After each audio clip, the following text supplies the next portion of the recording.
Welcome back, everybody, to another interview episode of the Video Game Newsroom Time Machine.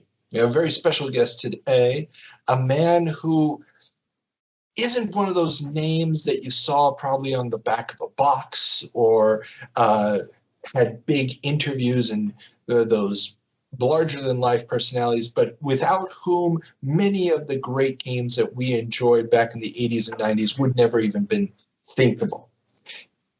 This is a man whose imprint on one of the largest game publishers of all time, Sierra, is indelible. Welcome to the show, Jeff Stephenson. Wow. Are we describing the same person? Oh, come on. At the end of this, you'll be sounding even bigger than that. Okay. Jeff, before we get into your career in games, we have to go back a little ways. Tell me a little bit about your history, your education.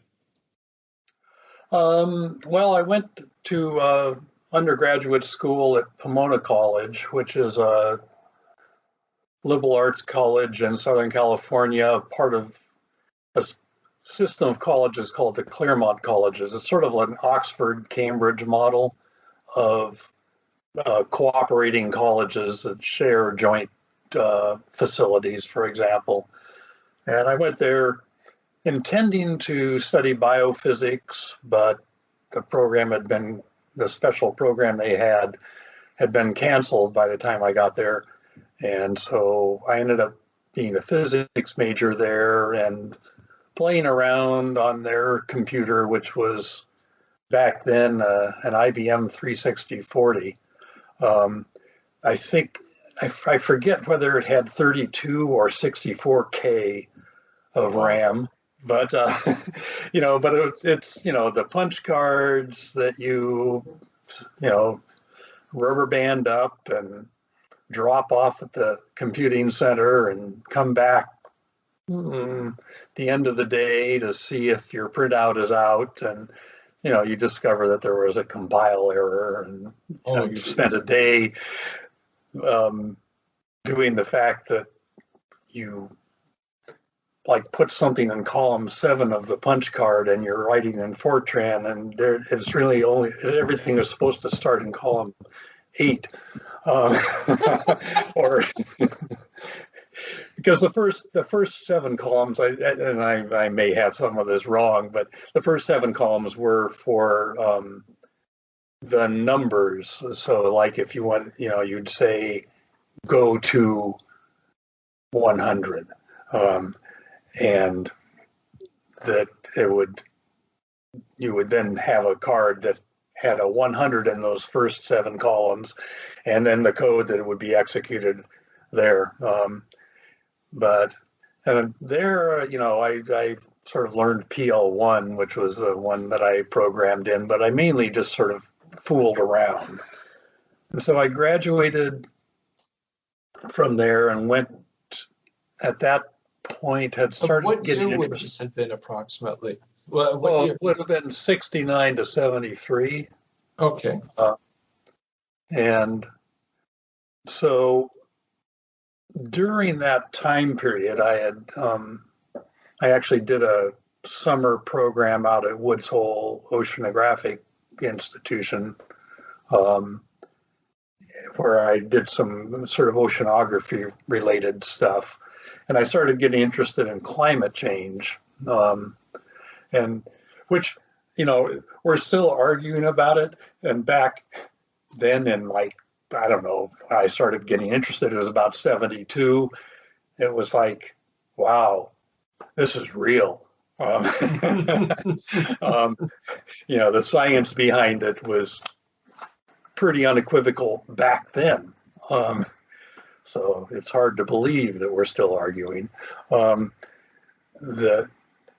I ended up going to MIT in the Department of Meteorology, which also sort of included oceanography. It was really more geophysical fluid dynamics.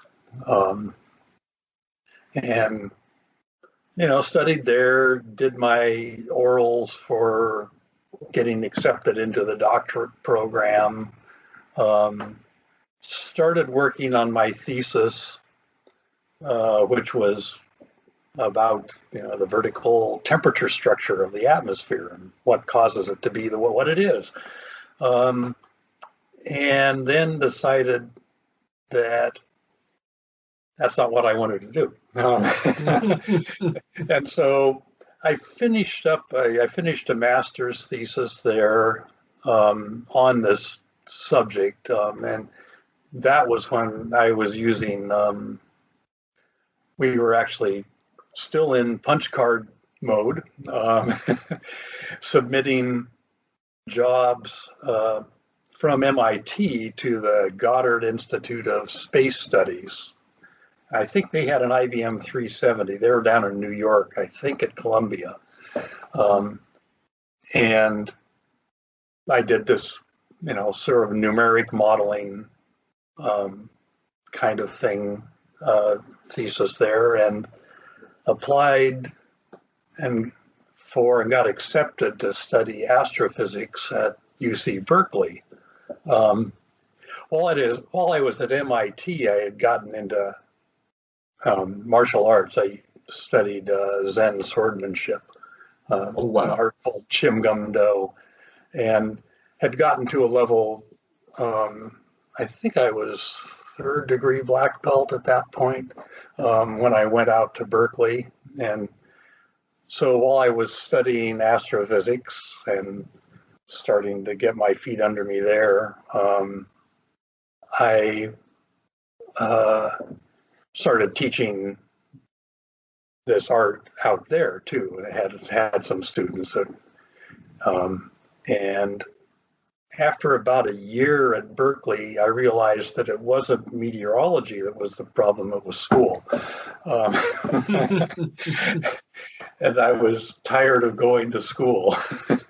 And so I dropped out of the program and opened a martial arts studio in Berkeley, where I taught for a couple of years. I had random jobs. I had a job in a warehouse for a while because the studio was nowhere near self-supporting. So I had to work outside to pay the rent on the place, which is where I slept as well. Oh, wow. And and then I got a job at I keep trying to remember this. I was somehow associated with the Lawrence Berkeley labs, except that it was on the campus at UC Berkeley. My initial job was just to digitize curves. They were doing, I guess, I didn't really understand all of what they were doing at the time. I was just doing my job, but they were doing what I think was the early measurements of cholesterol, like LDL and HDL and that kind of stuff, and starting to try to gather data and do that. And so, my job was digitizing this stuff and using a PDP-8 and a digitizing thing. And I finally, so I started getting interested in, the PDP-8. Actually, I think at that point I had been starting to read more on programming itself and discovering that I really liked programming. And, I worked on maintaining the program that was used for the digitization, and I decided that Fortran really sucked.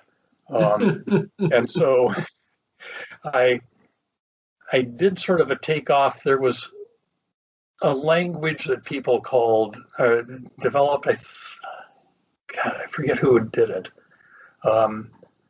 But it was a language called RAT4, which stood for Rational Fortran, where instead of the arcane ways in which you controlled program flow in Fortran, they actually had introduced things like if statements.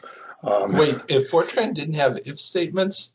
No, it had a statement that was like, it was a go-to statement that took three numbers. And this is where these numbers I was talking about in that first 7 columns of the punch card were. It took three numbers. You would jump to the line of the first number if the result of your expression was negative, to the second number if it was 0, and to the third number if it was greater than 0. Oh, wow. Oh my God, is that convoluted? And that's got, okay, sorry. I've never done Fortran before. I did not know that it did not have if statements. That's crazy. Yeah, it was. And so I decided that I was going to do my own version of Fortran, and I actually, wrote, programmed it and installed it on this PDP-8, and converted the digitizing program to be in that language instead of Fortran. I don't know whether somebody, once I left, whether they were ready to kill me or not, because of course this was totally non-standard. If the next person that came in to try to maintain this was going to would take one look at the program and go, "What the hell?" I'm guessing also not Y2K compliant. Well, it didn't matter, fortunately. Well, actually, there may have been dates involved, come to think of it. I mean, you obviously wanted to know the date of this, I would assume, of this trace that you had. Mm-hmm. But anyway, and then at some point I went, this whole trying to run a martial arts studio is not my shtick. I am nowhere near an entrepreneur, about as far from it as you can get, probably. So I decided I was going to go back to Boston and study, continue my studies in the martial art there. And so I moved back there and started casting about for a job, and got hired at Software Arts. Which, the inventors of VisiCalc, they were already, in full swing at that time. What year was this? Probably would have been 1980, okay. I think. And then, so that, and they were, my major job there initially was doing video drivers for various things like, they initially wrote it for the Apple II. Yeah. And then they translated it to, they had it translated to the Z80. But back then, of course, everybody had their own hardware. I mean, the concept of like PC compatible was still pretty far away. So anytime you wanted to go to something like the TRS-80, you had to, it's like, okay, it still used the Z80, but boy, you had to now learn how to accept keyboard input, learn how to write to the screen, and translate all the routines, for that. So I did that for a while, and then we got approached by IBM. Just to ask here in between, how much experience had you had with microcomputers up until this point, before starting? Zero. Yeah. Really? Yeah. Okay. So it just hadn't occurred to you. It helped that I, in terms of getting hired, it helped one that I,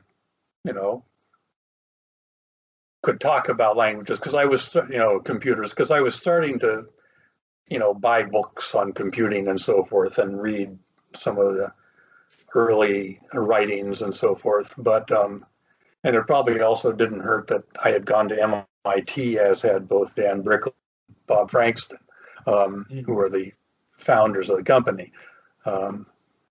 So, Gotcha. and to be, fair also is like, who did have experience with microcomputers at that point? Good point. Good point. we were all just learning at the time, and so I did that, and then the company got approached by IBM because they wanted VisiCalc on their top secret, PC that was coming out, and the idea, their desire there was that the only people that knew what was going on would be, the owners of the company and whoever was actually doing the programming. But they pretty much, dug their heels in and say, if we're doing this for you, our entire company everybody in the company is going to know about it. We're not keeping secrets. Bob and Dan were some of the best bosses I ever had. They actually respected and cared for every single employee of theirs. That was, as a matter of fact, after we'd left and when Software Arts was going under, I am told that, Dan in particular just cried when he had to announce to the company that, to all the employees that they no longer had a job. In any case, so I ended up being the one that was going to put it on the PC, or put VisiCalc on the PC. And that was really one of the most challenging jobs I've ever had. Partly because I was still, learning, sort of nuts and bolts computing down at the, machine level versus high level languages, but also because there was somebody that was writing an 8086. Oh wait, no. Original PC was an 8088, I think. And so we had code written for the Z80, which was kind of close to the same as code as assembly language for the 8088, but there were little differences. So there was one guy writing a cross compiler, cross assembler actually, because the whole thing was an assembly language, that would convert Z80 code to 8088 code that we could then compile, on the PC. And of course, the BIOS and DOS and so forth were all still in development. So in other words, buggy. I was going to ask, so how complete, at what stage was the dev kit that you basically got? Or was it? Well, so the computer we got was some circuit boards mounted on a piece of fly. Very professional. Yeah. And all the work on this, I was in a locked room that we called the Florida room, since that IBM PC was coming out of Boca Raton. So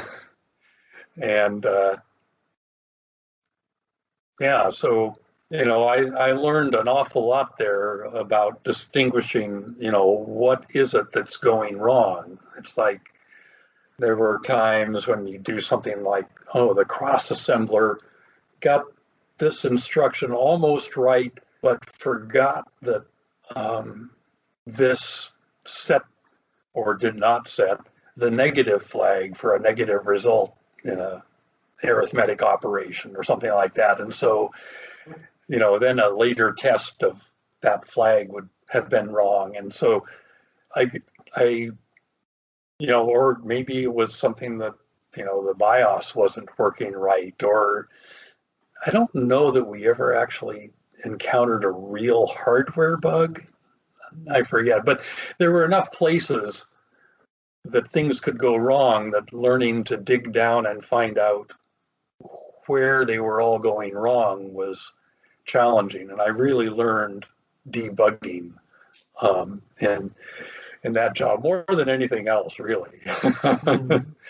And so, generally, sorry to interrupt, but generally, what was were there opinions inside the company of the different platforms that you were developing for? Because obviously VisiCalc shows up on a ton of different machines around that time.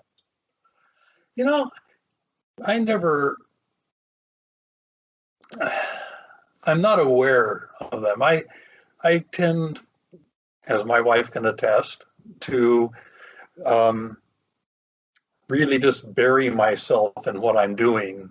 And so I'm always the last one to, in any given situation, I was always the last one in a given company to know what any of the gossip or anything like that was, because I'd just come to work and I'd bury myself and then I'd go home. So Gotcha. I don't really know. I mean, we were pretty excited about the IBM one because, here's this big company that is, it's like, okay, we're now really mainstreaming the personal computer.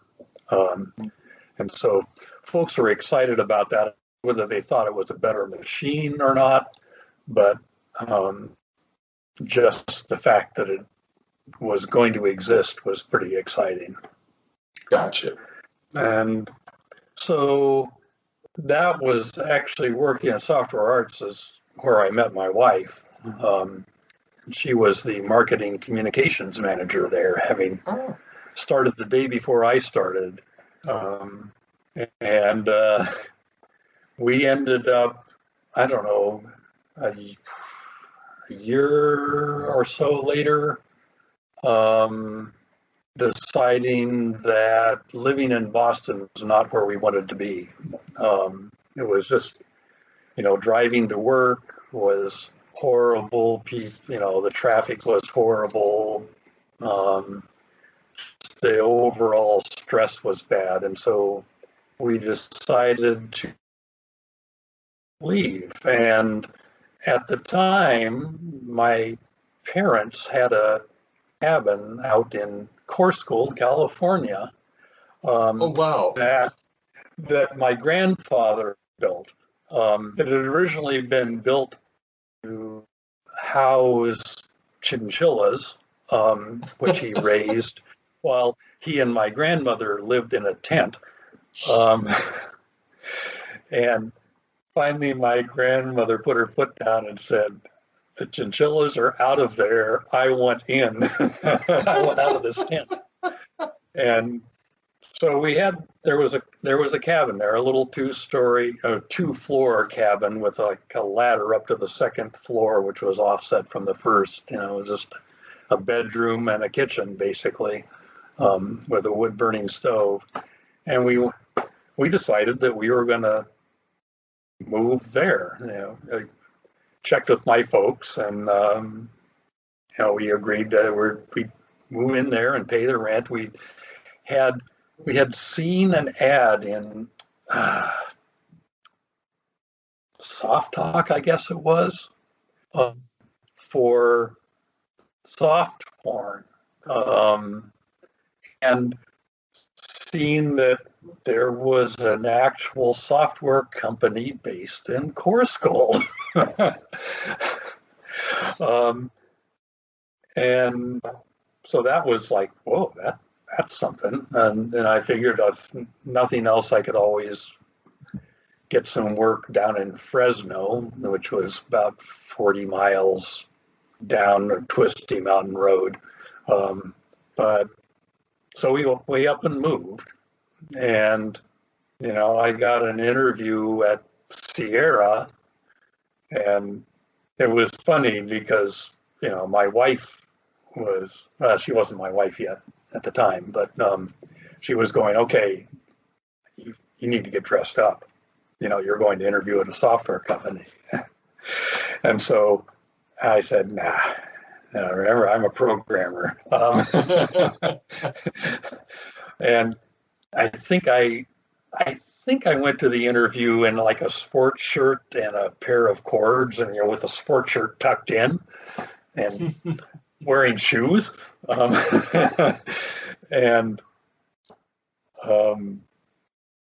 Ken, it turns out, after I interviewed Ken, and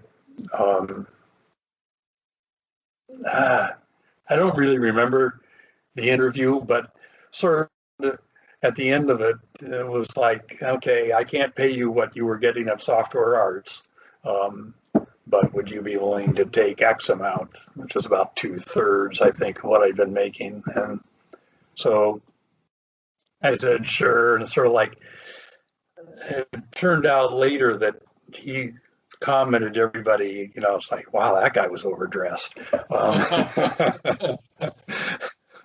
What year was this? Probably was, I think, the end of 81. Okay. Yeah, because we got married in 82. And so I think it was probably around September or so of 81. Cool. But when I started there, because that was a way better commute than going down the hill, as we said, to Fresno, and the work looked more interesting. I mean, the other work that seemed, that I think I might have been offered a job at a place called Argus Computing that did like business software, which, it's like, that's boring. So I started at Sierra, and it's like, well, here's an Apple II and a disk drive, and we've got this big project called, what was it, Time Zone? Time Zone. Yeah, Time Zone, and we're almost done with it, but it's going to span a lot of disks, and we don't have that in place. How that's going to work. And so my job was to manage a multi-disc, or make a multi-disc adventure game possible. And so I started learning, 6502 assembler and all that stuff, and how you make Apple disk drives do things. And oh wow. Yeah, it's just, back then we people switched processors. I mean, you had to, because they kept coming out with new processors all the time, so you had to be kind of nimble. And whereas now you're totally, by and large, just completely isolated from the actual processor underneath you. You just use a high-level language. But so we got that done, and I figured out how to make a catalog that would sort of reside in memory, so that when you went from, say you were in room 21 and you'd gone out the left. Well, no, actually, you didn't go out the left side of the screen. I forget how you decided which way you were going. I think it was north, west, south, and east. Yeah, something like that. But yeah, when you went out one side of the screen, well, you knew that room was over here. Oh, that's on disk 3, sectors, track 5, sector 5 through 20, or whatever. It was and so I got this whole system put in place to where we could, you could start doing that. And so we finally put together, the 7 or whatever it was disc game. And people started playing it and discovering that, well, actually, they really weren't that close to done. Because it turned out that you'd go to this one room and, whoa, the picture is totally wrong. Did we ever do a picture for this one? Oh, crap. Oh, wow. And just out of curiosity, since this was spanning so many disks and they didn't have a system for switching disks yet, where were they storing all the files while they were working on it? Was it a hard drive or? Oh, no. I don't know that there were hard drives. And that's why this was all on floppy disks. Okay. And you had these, artists who were, I think half of them were like high school kids, in a part-time job doing the art, and they just, you'd have a pile of floppy disks on a desk somewhere. And it was a very challenging work environment because the machines we used for development were used at night for production. And so every morning you'd come in and you'd have to search out, where you sat, there was no longer a computer. It was out on a set of folding tables somewhere being used on the production line for the games that we were shipping at the time. So you'd have to go and grab another, grab a computer, grab a disk drive. Oh, Jesus. So, and then of course, there were always the infamous Friday afternoon drinking parties, parties where Ken would come in right after lunch with a box of like peppermint and peach schnapps and this and that and the other, and everybody would start drinking. And I was always, as I said, I'm the last one to get any of the gossip. I'm over there in a corner somewhere trying to get this thing working better. Oh, wow. Sort of. But so that went on. I'm trying to forget I'm trying to remember. I do forget. It's very easy to forget. I don't need to try. What I did after that, I think I must have continued working on some of the adventure game stuff at the time because it was still pretty much still Apple II based at the time. And I did things like in the initial, and I forget whether this was then or came much later, but you could watch in those old games the color fill go in. All the graphics were essentially vector graphics where you draw a line and then you'd say, okay, now fill it with this color. And the color fill, you could just watch sort of spill through the figures. It was very, very slow. And I don't know whether it was then or a bit later that I decided that really kind of sucked, as much as it was fun to kind of watch it, go around corners and into little nooks and crannies and so forth. That really wasn't what you were playing the game for. And so I figured out I came up with a much faster algorithm for doing color fill to where you only barely saw that it didn't just flash into existence. But yeah, various tweaks like that. Gotcha. Now, before starting at Sierra, what had been your exposure to video and or computer games? Zero. Really? Yeah. Yeah, and I never really was. I've never been a gamer. Okay. So it's kind of funny that I'm sort of inextricably linked to games because for me it was all interesting software problems. Gotcha. And it's like I actually get mentioned a few times in the book Hackers, related to Sierra, but I never really was a hacker either. I liked elegant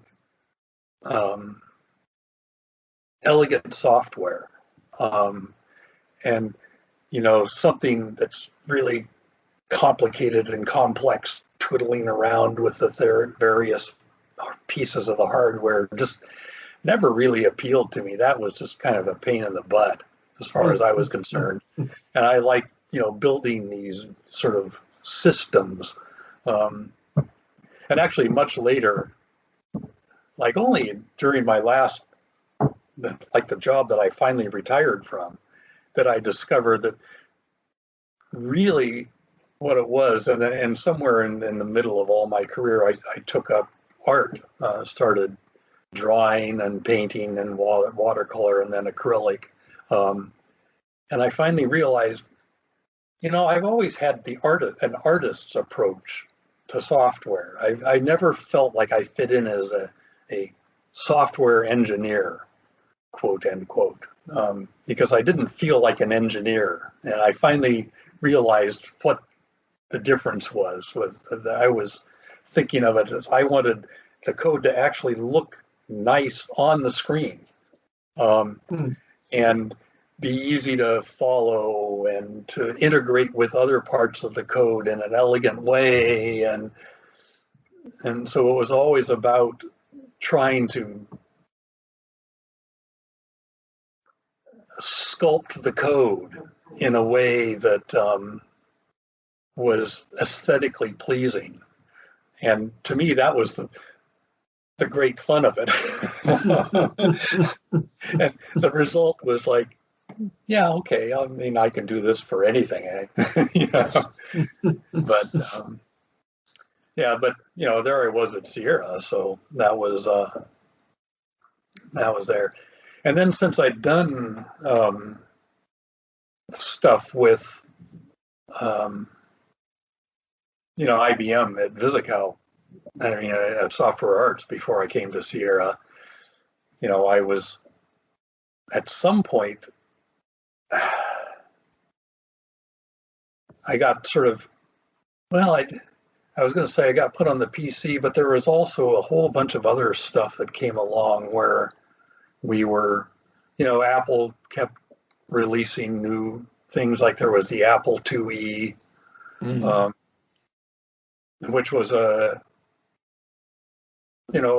quite a challenge there. But I don't think any of the original adventure games that, based on the stuff that Ken had written, went on it necessarily. Yeah, I don't think so. One sec, I can actually check. One moment, because I don't think the original graphic adventure. I think we were on to AGI by then. Yeah. Yeah. AGI is on the 2E, I believe. Yeah, but so at some point, and so things happened, and I forget what. We worked on a bunch of stuff, and then along came IBM yet again. And it's like, what, they're following me around? And said, we want an adventure game. We want you to do a fancy adventure game for the PC Junior. And that was going to be one of their launch time pieces of software. And so we talked to them, and then Ken and I flew out to Boca Raton and pitched them on this concept that, he and Berta had come up with, of actually having an animated figure in the game, versus just static pictures. As wonderful as it would be to see 16 color, colors on a screen, true colors on the screen, like they were going to have. What if you could put an animated figure in there too? And so we went and pitched them on that. And then, now, just out of curiosity, before you pitch something like that at this point, did you guys try to do any kind of feasibility study of whether or not this was even going to be possible? Or nah, it's the kind of thing where, I'm always amazed at what gets patented in software. Because there's so much stuff that's patented that I go, well, if you'd asked me how something like this would get done, that's what I would have come up with. But I never thought about it before. And so it's more the idea of, I want to get this done. How am I going to do it? And then you come up with a way to do it. And, I look at a lot of software patents and go, if you'd posed me the problem, I would have come up with that solution. This is not rocket science. But in any case, in this case, it was like, yeah, we can make this happen. Cool. And so after we met with IBM, and I guess we must have been wearing suits or something, I don't know. But we went out and had a drink afterward, and we were sitting there, and I don't know how it came up. It was like, I guess in part of the conversation of pitching them, they had talked about somebody that was going to be doing a word processor for the PC Junior. And we went, hey, I'll bet you we could do a pretty good word processor. And so we did some like back of the napkin sketches, figuring out of what it might look like and so forth. And we went back, and I spent the next week writing a prototype, like just an idea of how the screen would look and stuff in BASIC, which is like, that was probably about the first time I'd actually written anything in BASIC, but it was something that existed on whatever, must have been a PC, I guess, because we couldn't very well have sent IBM a demo on an Apple. So we sent them a demo, and they actually bumped the people they had planned to have write I forget whether they bumped them or whether they just included us. But we actually got a contract with them to write a word processor, which ended up being HomeWord. And the idea there was, unlike, and this must have come after, I don't know that the Mac could have been released yet then. I don't know why it was that we thought about using icons. But so, word processors at the time were notorious for the fact that you had to either use control keys to do something, or, put commands directly into the text to turn on boldface and turn it off and so forth. So you could, you ended up, it was really hard to use a word processor back then. So we came up with this idea that the majority of the screen would be the text that you were typing, not WYSIWYG, because that, at the time, I don't know whether we decided because we thought it would be too slow on the existing machines or because we thought it would be too hard on the existing machines. But we didn't do it that way. But then we had a bar across the bottom that had various icons to do things like boldface and so forth.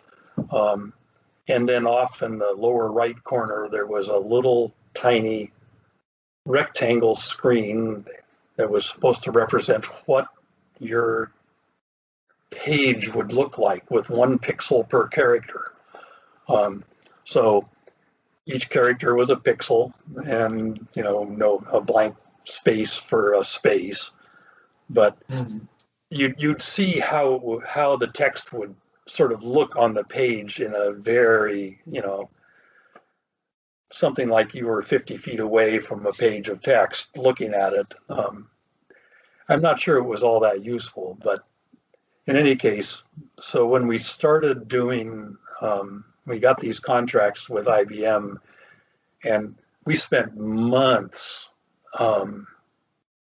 writing up a massive document about the behavior, and sending IBM reams of text, describing this key, what this keystroke does in this situation, and blah blah blah blah blah. And it finally got approved, and we ended up in a special room where we had some PC. I don't know whether we even initially had a PC Junior. We may have just had IBMs at the time, but our PCs. But with the people doing King's Quest for, one for the PC Junior, and then another guy and I were working on Homeward there, and then we had contracted with 2 guys, I think, back east somewhere, who were doing sort of low-level stuff for Homeward as well. We were more at the UI, doing the UI and all that kind of stuff. And so I was actually not involved at all in the development of AGI, which was what got developed for the PC Junior. But I was in the room, so I'd hear what's going on, and the chortles of excitement when they finally got an animated figure and it went behind a bush, except that the bush had holes in it and you could see him through the hole, through the holes. And that was pretty cool. And that was when the first hard drive I recall seeing came on. We got this couple of boxes from IBM one time, and one of them was the prototype AT with a 5 megabyte hard drive. Oh my goodness. How will you ever fill up that many megs? I know, right? But yeah, so that all got developed. Everything shipped on time, actually, which was kind of amazing, although things were, as I recall, really down to the wire with King's Quest 1, but I think that was more one of the people involved was like, I'm not going to turn over the source code unless you give me more money. Oh, wow. So that was weird.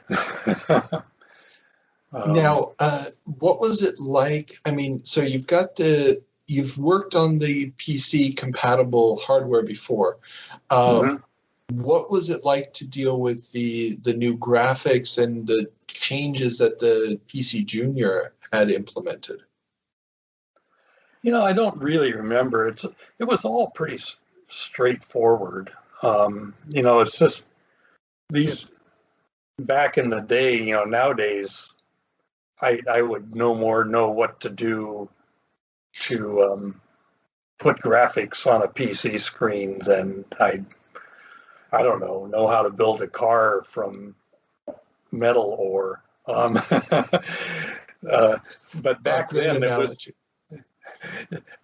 it was really straightforward. You just had a region of memory that if you put, a byte in this location, it would light up this pixel with the appropriate color. And it's what they call memory mapped graphics. And that's just, it's like, okay, yeah, it's a different location, maybe a different size, for 16 colors, you don't need a full byte. You could use 4 bits, or so you could have 2 pixels per byte in memory. But, it's all just details that you work out and it happens. It was, some of the interesting stuff there was coming up with the self-booting disks that we had, because we didn't run, our initial PC stuff didn't run under DOS or anything. So you had to write, I wrote a code to put on the boot sector of the disk. So what happens is that on the PC back then, what would happen is you'd floppy disk and it would read the first sector of track 0 and into a certain location in memory and start executing it. And so you had to write code that would fit in, I think it was only 256 bytes. Oh, wow. That would then start reading your program. And you had, and it would have to get loaded at a different place in memory, and you'd have to do various kinds of fix-ups and so forth and so on to get that up and booted and running. But so that was sort of an interesting challenge back then. But yeah, we couldn't run with DOS actually, because we probably would not have had enough memory with DOS on the machine as well. Back, in the days of 16K machines. Actually brings up another interesting question. So between the Time Zone and the PC Junior, Sierra got involved with the game console business and stuff. Were you involved with any of those projects? No, I fortunately never had to touch a VIC-20 or any of. No, I that was a whole different thing, and I'm trying to remember if I was even around people writing stuff for them, because Sierra kind of spread out a lot, just renting space as they could. They had this, their original office was like over a print shop, and then they rented some space right over a pizza place, or right next to a pizza place, but above, and we were just getting places that people could work, as we could. And so I may not have been around the people that were even writing the games, but I was pretty unaware of that, other than we were shipping games for this kind of stuff. Yeah, you'll find, in this, because I know you were interested, about sort of the business aspects and so forth and so on. You'll get very little information from me about that. I was, as I say, was buried in my my code. and that's perfectly okay too. Yeah. So you guys ship a word processor, and you ship King's Quest. Yeah. Now, what is the next project that they put you on? Or are you actually looking and developing anything on your own at this point inside of Sierra? No, I never really. I mean, I could always try pitching something to Ken, but I did only rarely. actually SCI was my big bitch on that one. But I think at that point, what started happening is we started moving games to new machines. And so the Apple IIe came along, and it was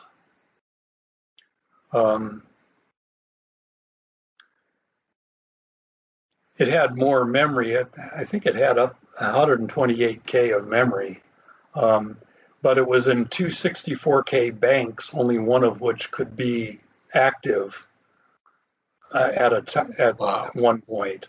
And so I worked out how to put this on the 2E. I mean, you had the lowest 256 bytes of memory stayed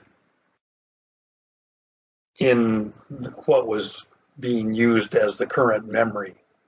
So anytime you had to talk between one bank of memory and the other, what you had to have, or what you needed, was to have all the information you might need in that 256 bytes. And so I had to work out, how do we go about dividing the AGI interpreter into something that half of which fits in 64K bytes, and the other half which also fits in 64K bytes, but you can only have 256 bytes that are common between the two. Oh, Jesus. So that was an interesting challenge, but we got that done. And then I think the Amiga came out. Yeah, Amiga would have been 85. Yeah. Yeah. And so I learned 68K assembly language. and I forget whether at this, no, we weren't doing C yet, because of the Apple II, we would not have been writing for in C. So it must have been assembly. I learned 68K assembler, and I ported the interpreter to the Amiga. And it's interesting on that line. I got a tweet from somebody, I don't know, some months ago. It was sort of like, it was completely out of the blue, that said, so why did the Amiga suck so, the adventure games on the Amiga suck so badly? As an Amiga owner, I would also like to ask that question. Yeah.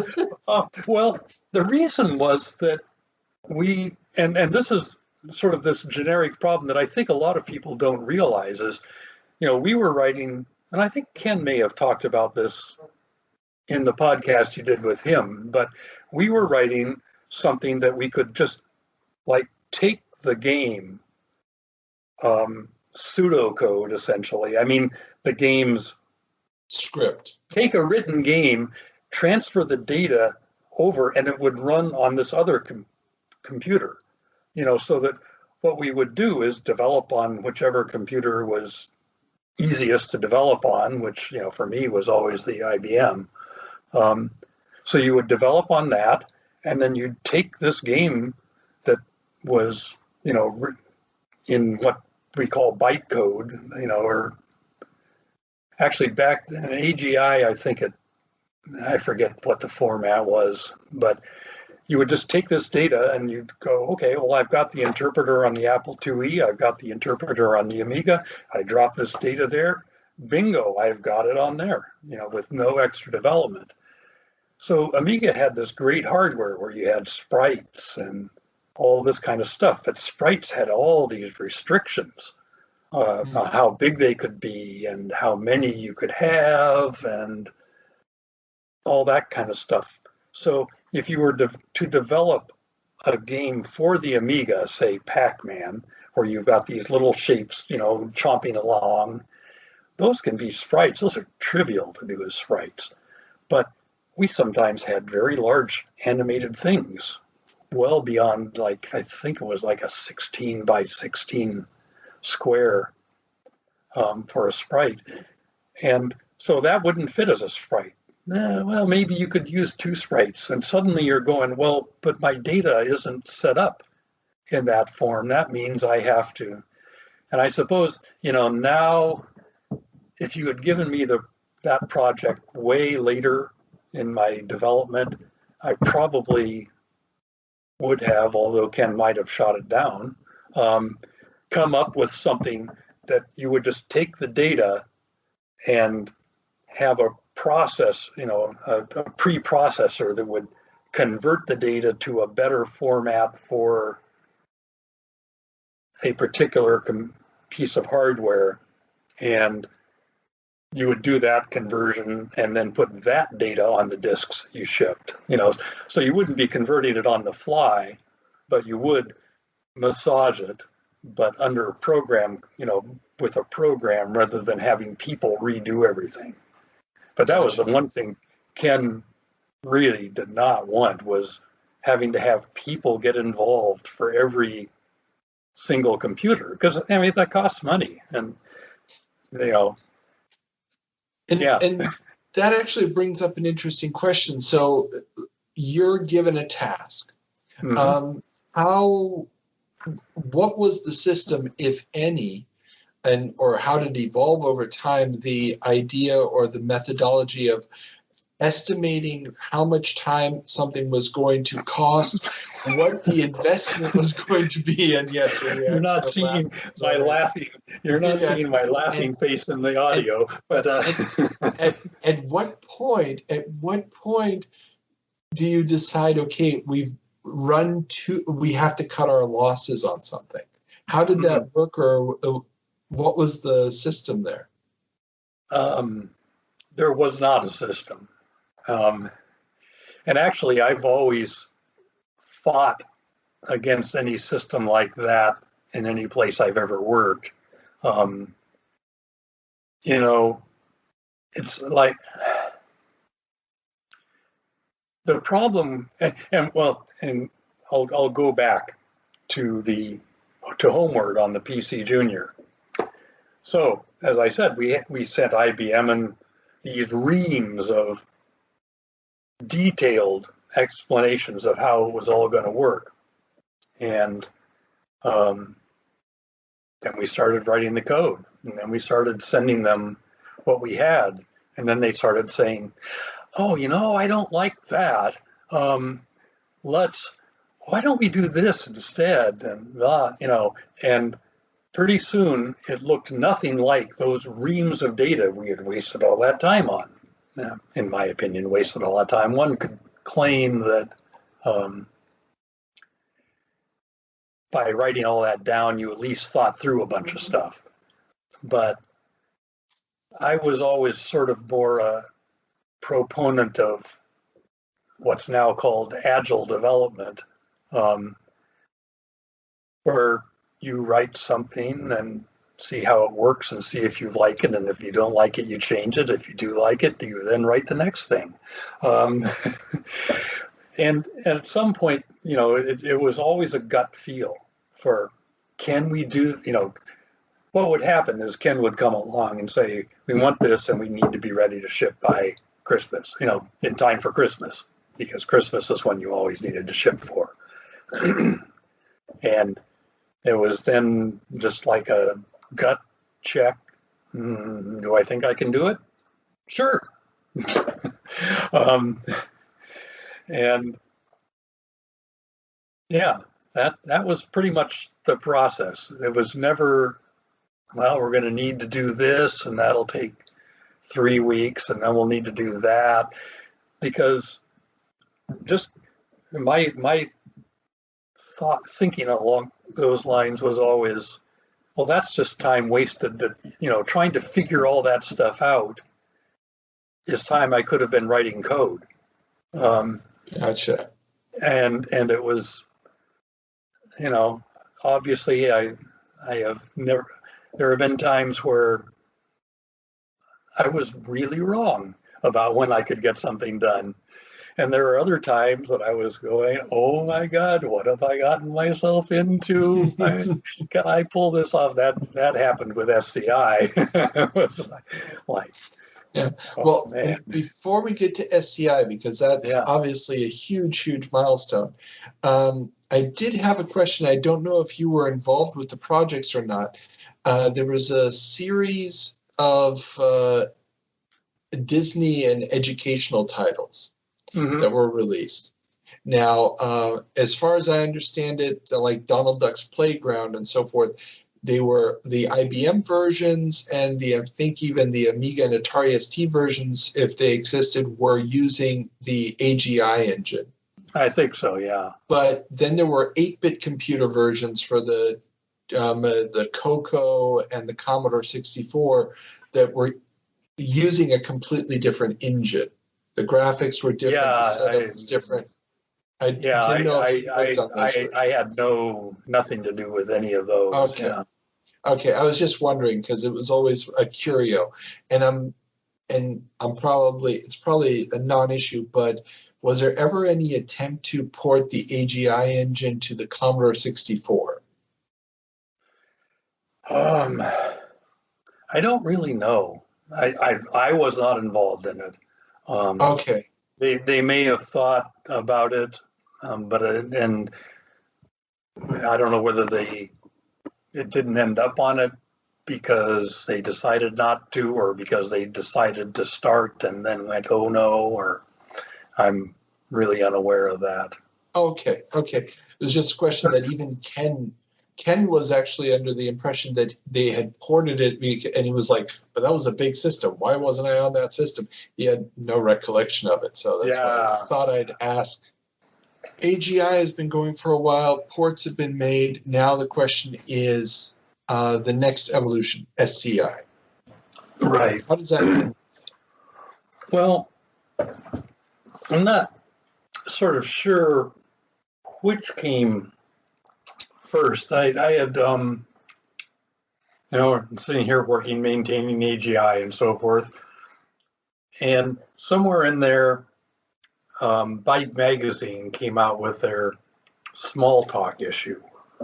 And I discovered object-oriented programming. And, I read that issue cover to cover, I think. And sometimes multiple times, maybe. And I'd also run across, I don't know if it was right at that time or a little bit later, another language called Objective-C, which was C, but an object-oriented C, and it turned out it was in competition with C++, and just like Beta and VHS, the less good option won, and everybody went to C++. But in any case, I started learning about object-oriented programming, and it just really resonated with me. And then suddenly we were able to start displaying more than 16 colors on monitors. And Ken wanted, of course, to take advantage of that. But AGI was written in such a way that it was going to take a major rework of the entire game engine and language and everything in order to support 256 colors. And so that's when I, pitched Ken on SCI and basically saying, okay, let's go with a whole new language. We're going to have to rewrite this thing anyway. Let's make things better. And he was pretty dubious, but I guess he figured since we were having to rewrite everything anyway, might as well let me do it. Now, just out of curiosity, what year is this that you're proposing this? I don't remember. I've been, I was some time ago looking back at the Sierra games, trying to figure out like when did X and Y happen. So at this point, my wife and I had a young son, and we were coaching soccer league, and well, I don't know if we were coaching soccer league when SCI was being developed, but there were just lots of distractions, and when you've got distractions and as poor a memory as I have, things just kind of go away. Perfectly okay. Yeah. Yeah. So I do know that was the one time, that SCI was like, oh my gosh, have I bitten off more than I can chew?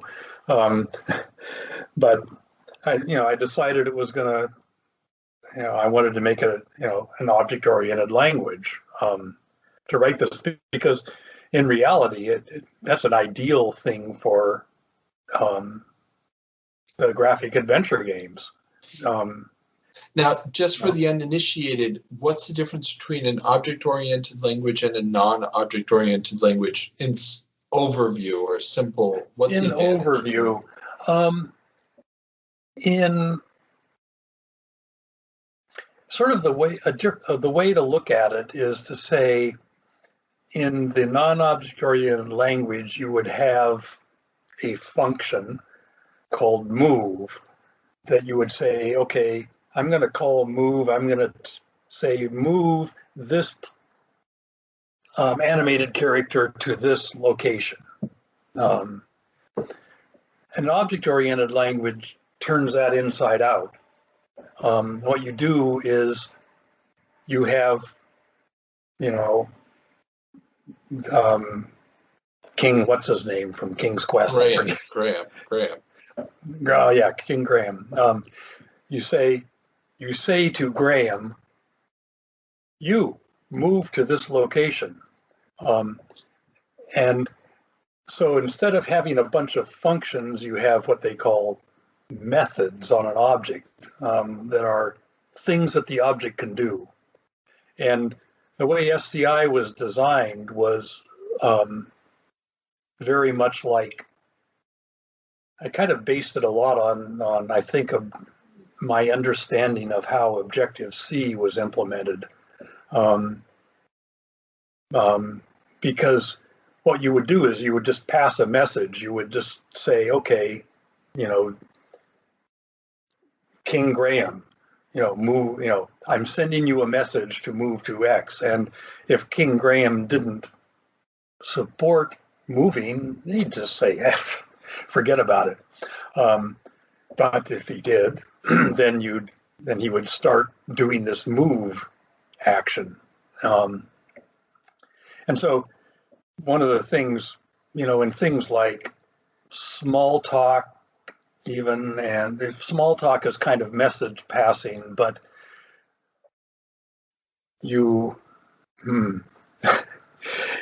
getting too deep here. Yeah, but I understand the difference. One of the things that was really cool about Objective-C as opposed to all other object-oriented languages like C++ and so forth is that if you tell one of these objects to do something and it doesn't know how to do it, it doesn't freak out. It just doesn't do it. Whereas in Smalltalk or C++ or any of these other things, if you want to send something, you're not even able to ask King Graham to move if he doesn't know how to. Gotcha. So in any case, you could do all sorts of interesting things. So we started doing that. Bob Heitman and I were the people working on that. I think Bob did a lot of the did pretty much all the graphic engine, is my recollection, bad as it may be. But I worked on the language, which was, based on a Lisp-like syntax, which got, side-eye glances from all game programmers at the time, because Lisp is very heavy on parentheses, or at least it seems so. But and actually, I ended up asking somebody to write something in C and an SCI and asked them to count parentheses and braces in each implementation. And it turns out that SCI actually had fewer than it, but it just looked different. But in any case, so I worked on the language and the interpreter, compiler. So you'd write this thing in this language, and then you'd compile it into what we call byte codes, which is, here's a byte that tells you to do this particular action, tells you to carry out this kind of thing, like send this message to this object. So I worked on that stuff, and then on the interpreter that would then read those byte codes and execute them. And that, we were really to the wall on that. And I forget, I think the first thing we shipped on SCI was late. I forget whether it was because of us, because of the game development, or both. It probably was both. Yeah. When I talked to Al Lowe, he commented on how I think he actually had started coding thinking that a lot of the structure was going to be similar to AGI, and then a lot of it had to be redone later on and things like that.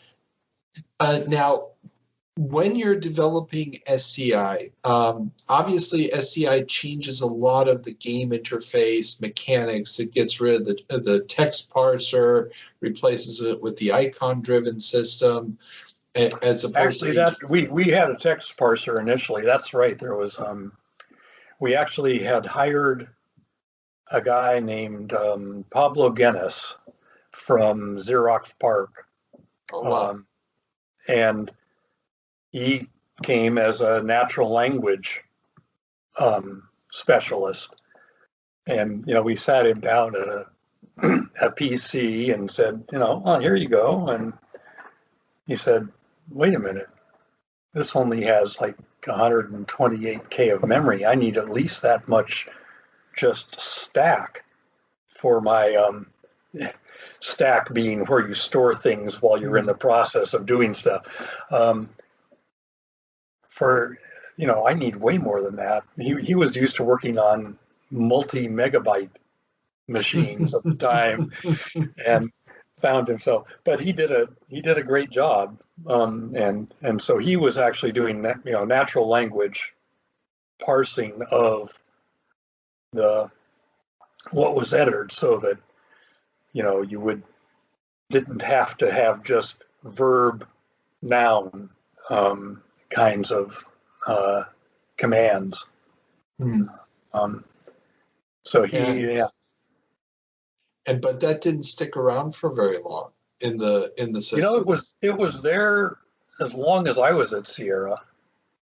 Okay. Because the first SCI games were, if I remember correct, was the first SCI game King's Quest V? I'm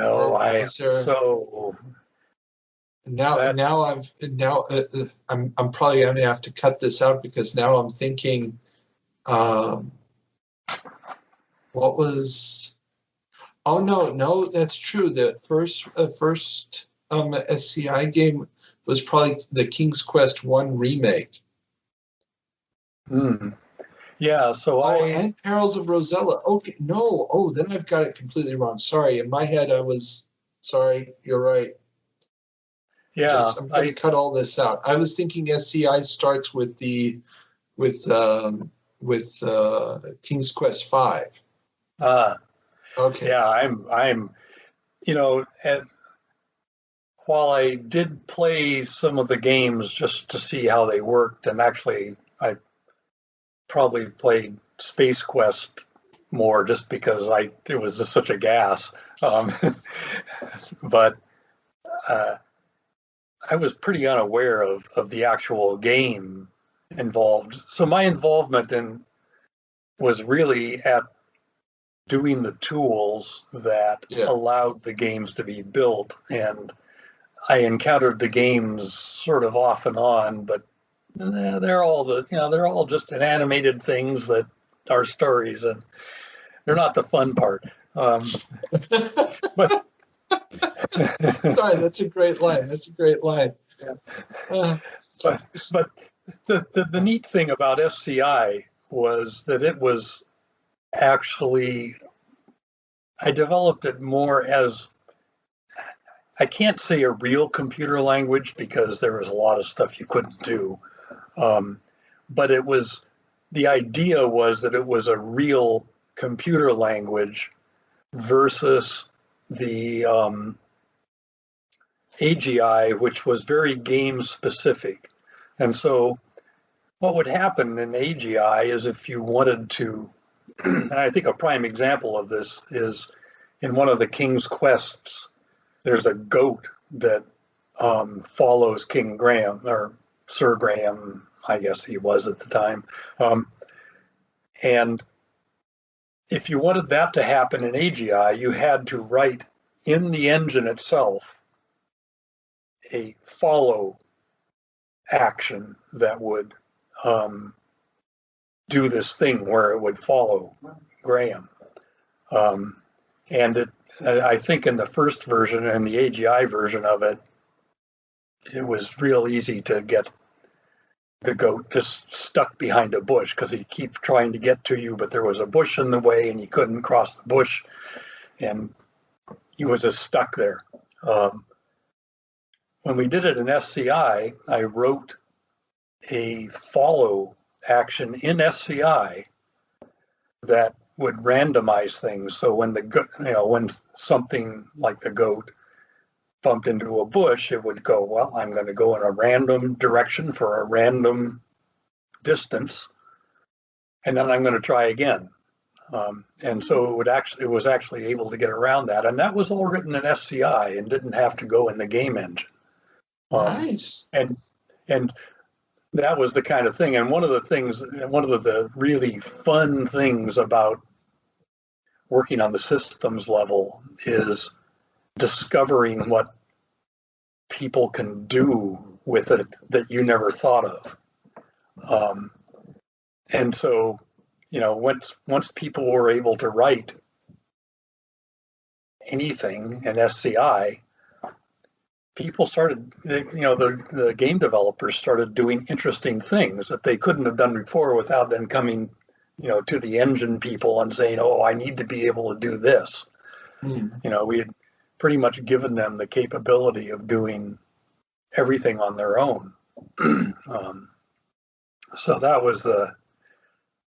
that to me was, the really fun thing. And I've, encountered that a couple of times in my career where, when you write the right tool, people do stuff and you go, dude, I never thought of that. The empowerment aspect. Yeah. Any particular examples of stuff that people pulled off that stick in your mind? Well, I do know that, and of course it's a negative in this case, but so I wrote a language that did not have a go-to in it, because doing a go-to, people often tend to just say, go to this piece of code. And it leads to very spaghetti-like code, where people just jump around doing things. And so I wrote a language that had to be structured. It didn't allow you to write code that wasn't structured properly. And I'd swear within a few weeks, the game developers had figured out how to do a go-to equivalent in this very structured language. Which, it's like, okay. They worked around it. They worked around it, yeah, because that's what they wanted.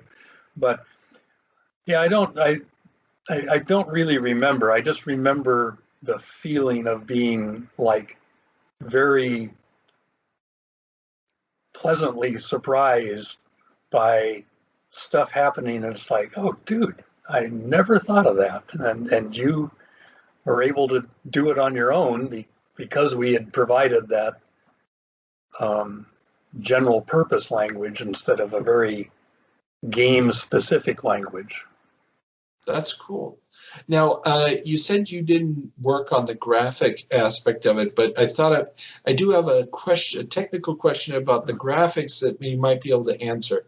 Mm-hmm. So the games, especially in the early SCI games, would run still on monochrome, CGA, EGA, or MCGA and VGA.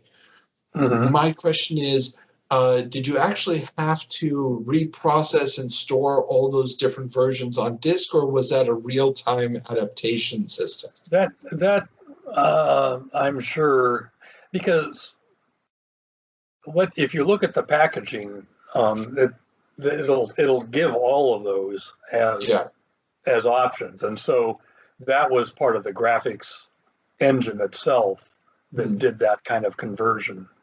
I forget whether we, like on a 16, if we were running 256 colors on a 16-bit, we might have done that dithering where you have alternating pixels of alternating color that sort of blend to form, the color that you're trying to approximate. Gotcha. Yeah. And also then in the portability, obviously, I'm guessing that the system stayed the same, where the goal from the outset with SCI was that you were going to be able to take the game data and port it to other systems. Absolutely, yeah. Okay. And were there any particular problems then with things like the way mouse cursors were processed? Because SCI was very much dependent on a mouse cursor being involved usually.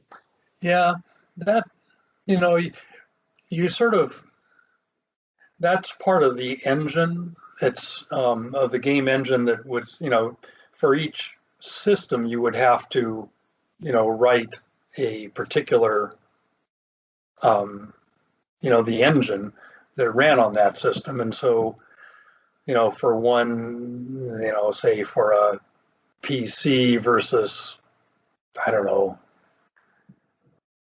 what else was SCI running on? I forget. Atari ST, Amiga, Macintosh. Okay. Oh, wow. It even ran on the Mac, huh? Yeah. So what would happen is you'd get a mouse click that the engine would say, okay, I got a mouse click at this coordinate. And, that would go up, and the game code would say, oh, well, a mouse click means I'm supposed to move to that coordinate, or, maybe select an icon when they eventually got around to icons. But that was all abstracted out. All that you knew was you got a mouse click at this coordinate, and how you got that information was the engine's job. And then the game itself would just respond to the Gotcha. information it got. That makes sense. Okay. Yeah. Interesting. And I do have to ask, because there are a few other issues we need to talk about, but when you guys are putting together the game plan for SCI, of what it's going to be capable of, what it's supposed to be able to do, and so forth, is that coming from you as the technical side? How much input do the individual developers at Sierra have? How much input is coming from Ken? And did you do any kind of research about what the competition, what other companies were doing, to see if there's any elements that you needed to incorporate? I never looked. I don't think I ever looked at anything from other companies. Like I said, I wasn't never have been a gamer, and so they were just doing what they were doing, and I, vaguely hear that so and so has this game, but I knew nothing about the games that were out there from other companies. This SCI was mainly, I think I was the main driver there, with Bob Heitman working with me on that. But it was mainly, we need to be able to do everything the AGI system can do, but we wanted it to be more flexible. We didn't want to lock in, that AGI could do 16 colors, and that was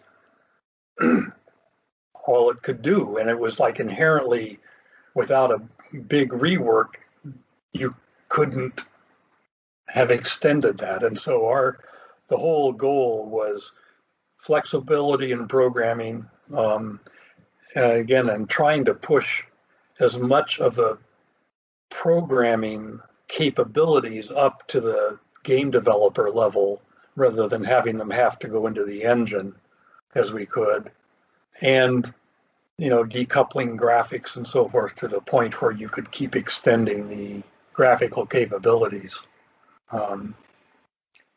because Gotcha. at that point it was pretty clear we were going to be getting more and more changes in hardware and everything. And then of course Ken really pushed for, I forget whether it ever was in AGI, but some of the audio hardware. Yeah, the Roland and the Sound Blaster, the Ad Lib. Yeah, those were all in SCI. Yeah. Yeah. And so we obviously had to come up with ways of doing that, although there it's more like a game developer would just say play sound X, and sound X would play, and it would just play on whatever it could play on. Yeah. Gotcha. Okay, cool. So how long did you stay working on SCI or maintaining SCI? Until Sierra Network came along. And when and how does that project come about? That was Ken coming up with the idea that, gosh, we could have people playing games with each other, remotely, which it was actually kind of amazing, because later in my career, I spent a decade at Microsoft, and I forget how it came across my desk or screen or whatever, but it turned out that somebody was suing Microsoft for violating sort of this concept that was kind of behind TSN. And I went, they can't do that. There's prior, we have prior, whatever the legal term is. There's precedent. There's prior art, I think. Yeah, prior art. Yeah, because we did that in TSN, and I started digging into it, and it turned out that the people that were suing had bought the patent from somebody that had bought it from somebody that had bought it from somebody that had bought TSN. Oh, geez. And I was like, oh, well, I guess I can't say, look, there was prior art. But, you were being sued by the prior art. Yes, apparently. I forget how that worked out. I'm sure nothing happened, because it's a little hard to sue Microsoft. Yeah. Or was back then, at least, and is now again. But anyway, so TSN was purely Ken's idea, I think. Whether he got it from somewhere else, as far as I was concerned, it was Ken's idea. And it's interesting because, we butted heads a lot, but he always came up with the really interesting ideas to move things forward. I was really good at taking those ideas and making them possible, and at making it flexible enough to where we could move this way and that as things went on. But I got to give him credit for coming up with just really good ideas. And that, man, the TSN was really a weird. That was an interesting experience. Well, just from my understanding of it, and please correct me if I'm wrong, that must have been just as much a software as a hardware challenge at that point. Oh yeah. The hard part was well, there were multiple things there. First of all, we wanted people to be able to write SCI just the way they wrote SCI for game development. But now, not only, I talked about the object-oriented way of, you tell King Graham to move, and he does. Well, so now you send not only the message to King Graham to move, you also send it to the back-end computer that is managing the network, which sends it to everybody that's logged into that game. Wow. So to speak. And then they receive the message and they go, oh, I got this message over the network. I guess I better tell King Graham to move. And so then we ended up hiring, here again, we had, like I say, we had hired somebody to do natural language processing. We hired a guy named Matt George to do, who did a lot of the network level stuff for us on that. And so that had a box running some version of Unix. That was before Linux. And that box would be co-located in like an AT&T phone center, hooked up to their lines, but with a bunch of modems, and then people would dial in and play, and that was really kind of fun to do because there were things like backgammon.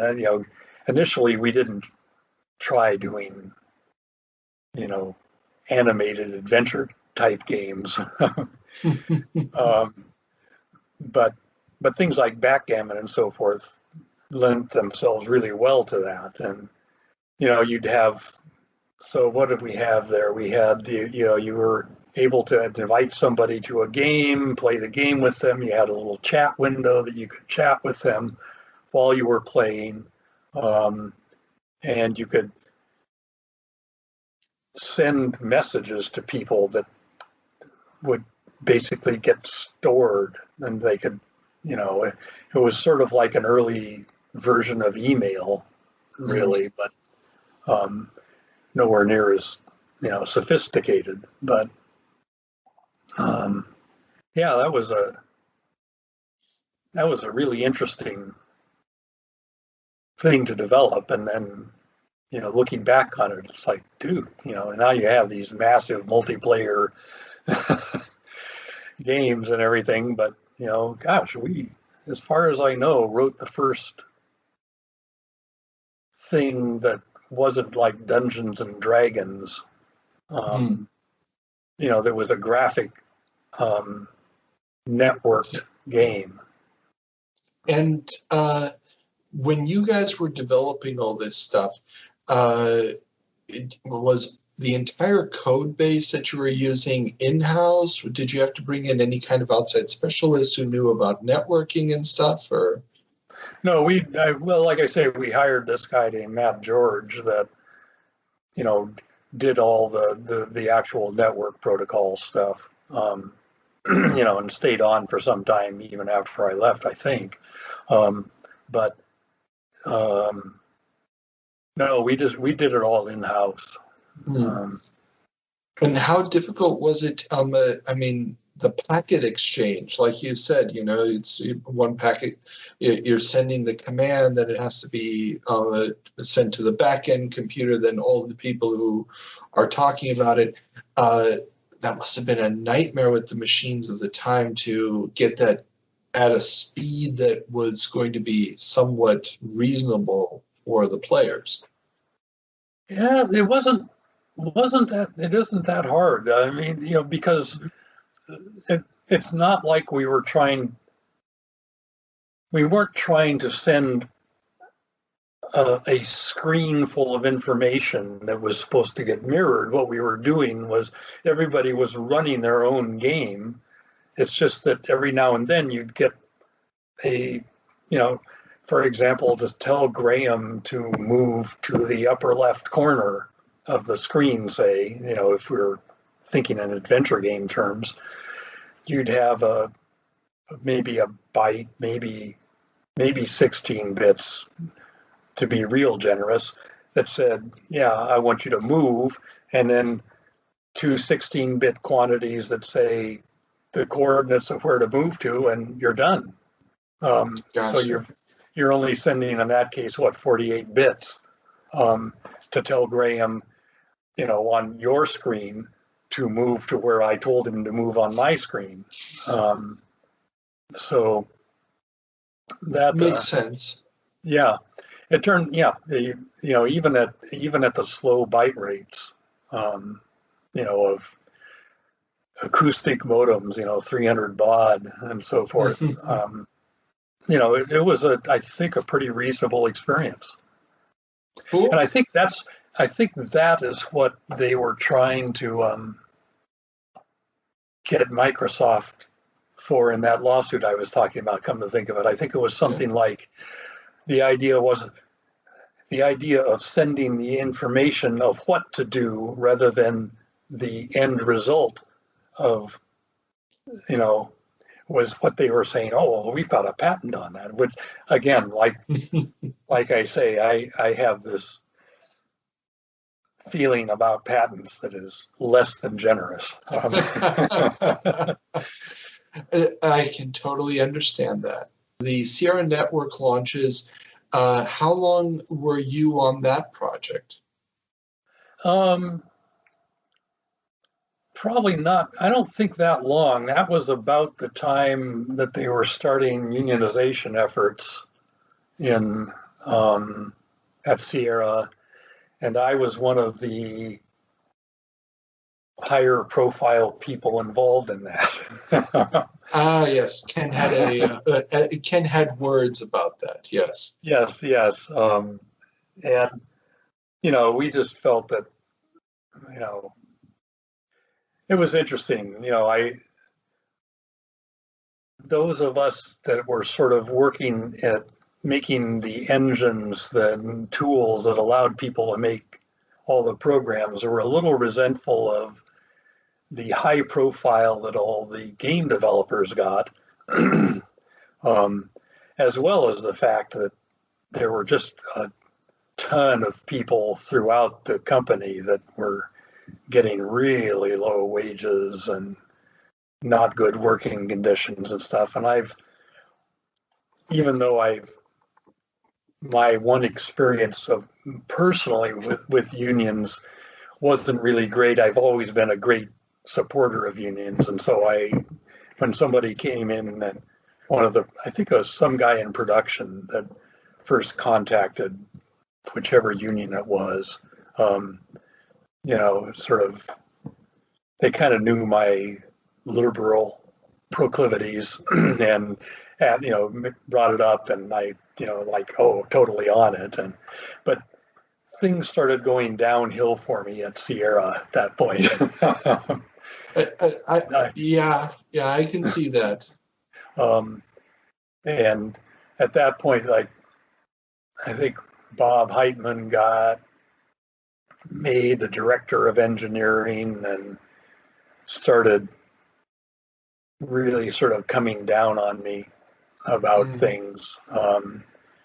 And so things were starting to go sour. and my wife wanted to get her master's degree. And so the two kind of coincided, and we ended up going to North Carolina, where she went to UNC, and I worked for Da Vinci Email. Okay. So you Um, didn't get far from the network communication side of the business. no, as a matter of fact, that really attracted me. That was one of the things that was, really cool about that. And so that was an email system that ran on Novell NetWare back when it was around. And then eventually Da Vinci got them acquired by On Technology, which was, I think only in name was the same as a company that Mitch Kapor, the guy that did Lotus 1-2-3, founded. Now, sorry, yeah, just to put it in perspective, what year did you leave Sierra? would have been about 92, I think. Oh, okay, cool. Sorry, just to Yeah, get an idea. yeah. And so, I worked there. On Technology acquired Da Vinci, and we ended up doing Da Vinci SMTP email. And I led that project and was pleased. That was one where we beat the time frame we were allotted and had very few bug reports. So I was pretty pleased with that one. And then I went from there to a place called Hot Software that did an early web page editing program. And my job there was to optimize the redraw, because they had bought and had acquired some stuff that was being used to draw the web page on your screen, but it was painfully slow. You'd make a change and then you'd wait for it to refresh before you could see if you did the right change. So I, did that. And while I was working there, I got a call from a headhunter that wanted me to interview at Microsoft. My wife had her master's in public health by then, and I was inclined to sort of just throw the interview off. I was cool where I was. We were about to build a house, and in working with an architect on the design that we had designed. But she said, "Oh, so and so, one of my friends from grad school lives out in Seattle. Why don't we just go out?" And so Microsoft paid for our entire family to go out, and we got to Seattle and went, "Oh wow," or Redmond, and we love this, and there's this good friend of my wife's here. And it was funny too, because I came back, my wife and son had been waiting for me to come out of all the interviews, which, as I recall, I did while sick. I had a fever. That was fun. But I came back to the recruitment center, and everywhere Microsoft had cases of sodas and stuff, for free. And my son says, very loudly, "Mommy, why does Daddy call Microsoft the evil empire?"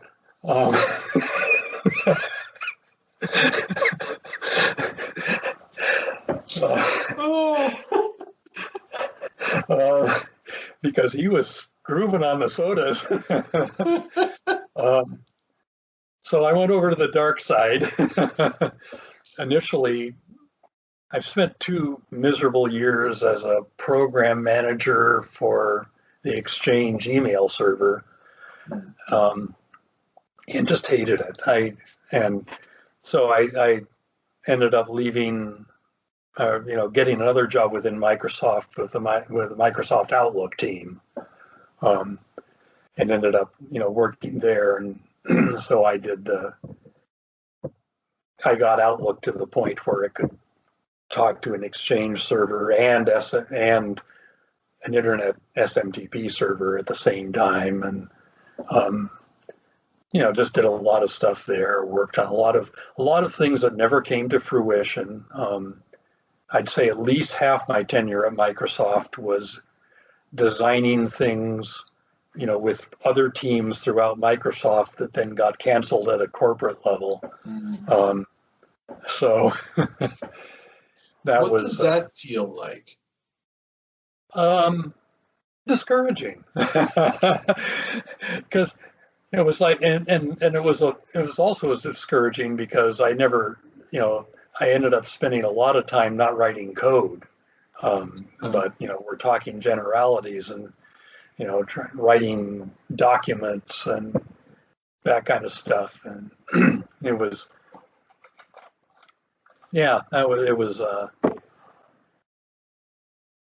discouraging, yeah. But and then I don't know. I'd been there 10 years or almost 10 years, and we'd been looking around.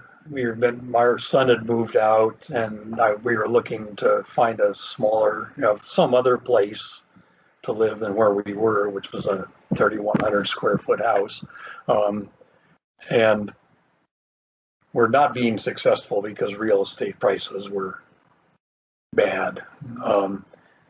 And my wife said, we could just, you could just quit your job. We could sell the house and travel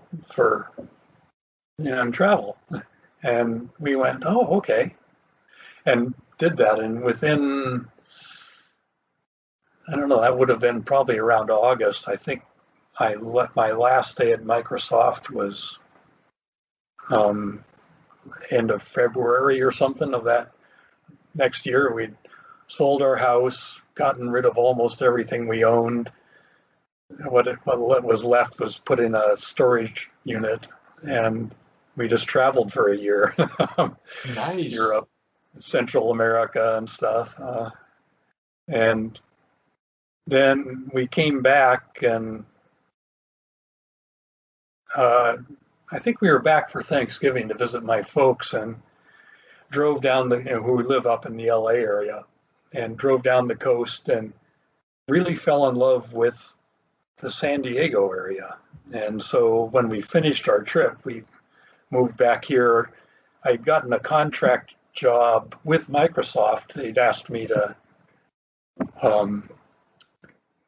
validate their documentation of the Exchange API. Because as a result of all the various antitrust lawsuits they had to open up the Exchange server so other people could write email clients. And so I was contracted to take their documentation and essentially, write an email client, so to speak, that showed that the document, you were capable of doing that with their documentation. So I did that for a little while, and then I ended up getting a job at Qualcomm, the folks that make cell phone chips, doing their, at the time, they were doing an operating system for what they call feature phones, sort of like the old flip phones where you could select a couple of programs, but it wasn't, you didn't really download stuff and so forth. So right between just the dumb phone and the current smartphone.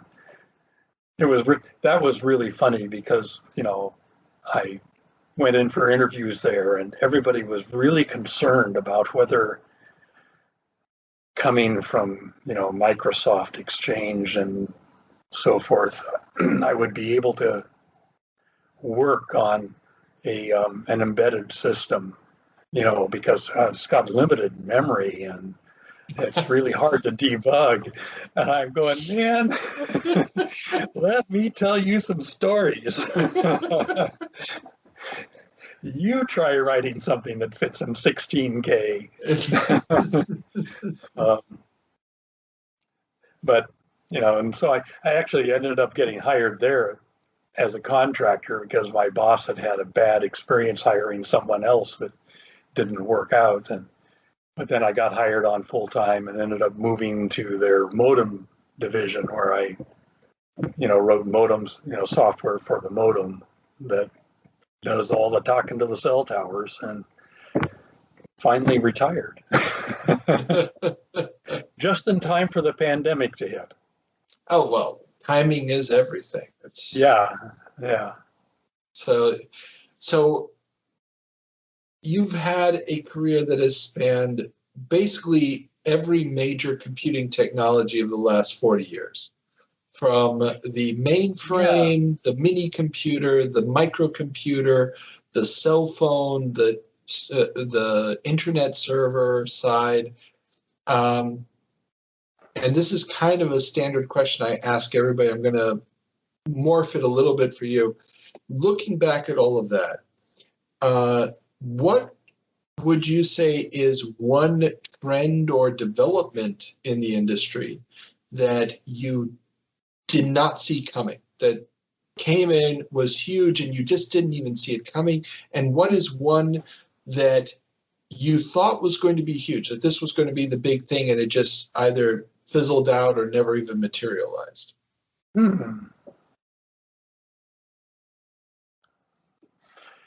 That's a really interesting question. One thing I would say, the one thing that I didn't see coming that astounds me is social media. There was, I guess in a sense, we had that with Sierra Network. You actually were interacting socially, but it never occurred to me that we'd have Facebook and, things like Facebook and Twitter and so forth were not something that I would have seen coming, and things that I just sort of avoided for quite a while when they first came out. I only got on Twitter to follow developments during the last 4 years in real time. But and actually pretty much since Biden got elected, I've stopped following. But what I expected to be huge,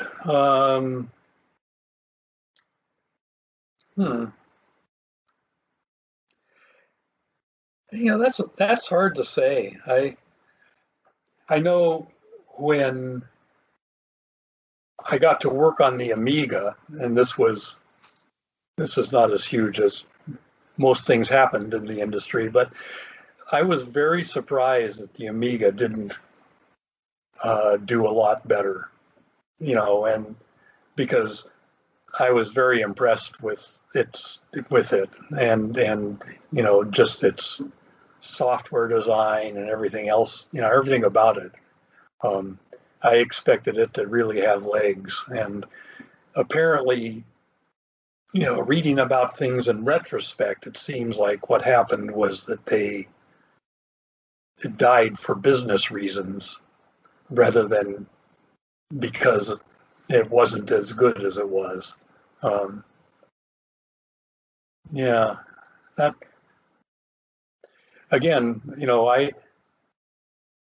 I don't tend to have as large a view as many people do because I get really buried in what I'm doing. But yeah. Perfectly legit. And like I said, as somebody who was an Amiga user for way too long, I didn't actually shift to PC compatible until 96. Okay. Partially cost, partially just there was still software coming out, so I didn't care. But Yeah, I can appreciate that answer. Yeah. Cool. So, again, looking back, any final thoughts, ruminations, or words of wisdom? Words of wisdom. Gosh, one of the things that I'm always, I guess two things. One, I'm always amazed at what a good ride it's been, in a sense. And I was just doing what I wanted to do, by and large. And so I see people, going to school to study computer science because, well, that's a good profession. And it's like, I've never taken a course on computer science in my life. I just learned it because I loved it and read a lot of books and that. And it's like I hate seeing people that are doing it because it's a profession instead of a passion. And the other one was just sort of an interesting thing. I tried to look this up. To find where I had read this before, but I remember reading one computer book back in the early days. I used to subscribe to like this computer science library back when books were books, and you'd get a book every month or something of your pick. But one of them had talked about how so many of the good developers that he'd hired had been English majors rather than science majors. And that was another area that I just really found held true, is that of the many people I worked with, the ones that were really best at this stuff were not necessarily the engineers, but the people that had some sort of artistic vision. And just, people go, oh, computer programming, that's a lot of math, right? No, it's logic.